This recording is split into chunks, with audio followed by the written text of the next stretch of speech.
My name's Ashly Burch. I'm a voice actor and a writer, and I'm best known for my web series Hey Ash, What You Playin', and for being Tiny Tina in Borderlands 2. Let's talk about Borderlands, because it's a brand new game here. What are your thoughts about that? The pre-sequel? I'm really excited for it to come out. I'm not allowed to say whether or not I'm involved, but yeah, I'm really excited about it. People love Handsome Jack, and they're really interested in his story, so I'm excited for people to see that. What are your thoughts about what next gen opens up for that franchise?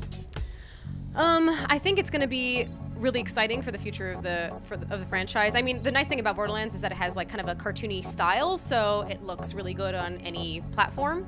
But I think it's just going to allow them to do more interesting stuff. They're going to have more like capital to make really interesting environments and that kind of thing in future games. How much fun is it to play that character?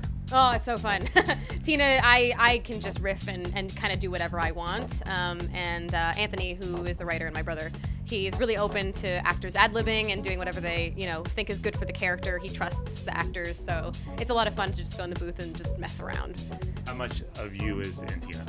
There's a lot of me and Tina. A lot of Anthony and I share a very similar sense of humor, so a lot of the things that Tina says I find just really, really funny. So it's really awesome to like do all the little silly raps and the songs and just have fun with her.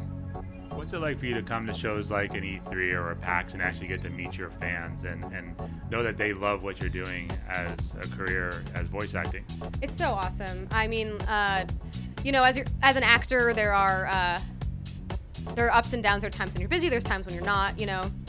And it's really nice to come to this and be like, oh, this is what I'm doing this for. People really like these things. It's really great to see. So it's a really like affirming thing. And if you're feeling, I feel great right now. But like, if you ever kind of feel like, oh man, then coming to these is like, wow, this is great. And people like what I do. It's really nice. Talk a little about your web series and how that connects with your fan base. So I do a web series called Hey Ash, What You Playin' with my brother, and it's just sort of surreal sketch comedy, just short little things about games, and we talk a lot about games that we like and critique games that we don't necessarily, and try to fit in like feminism in there whenever we can.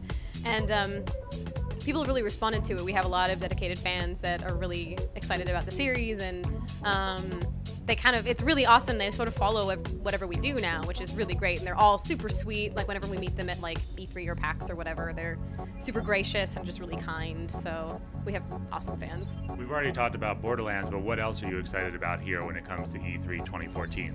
Just the games that are here. I'm really excited for Evolve. I really, really love Left 4 Dead, and so I'm excited to see what they do with it. And I think it's a really cool idea. It's like an interesting twist on the multiplayer dynamic. To have one person be the monster is really cool, so I'm interested in that.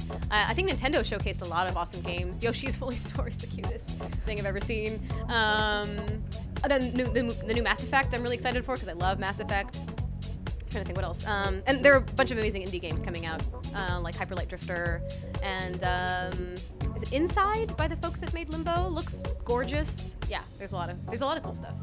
What are your thoughts about the indie game scene and how even the big giants like Sony and Microsoft and Nintendo are really supporting indie developers these days?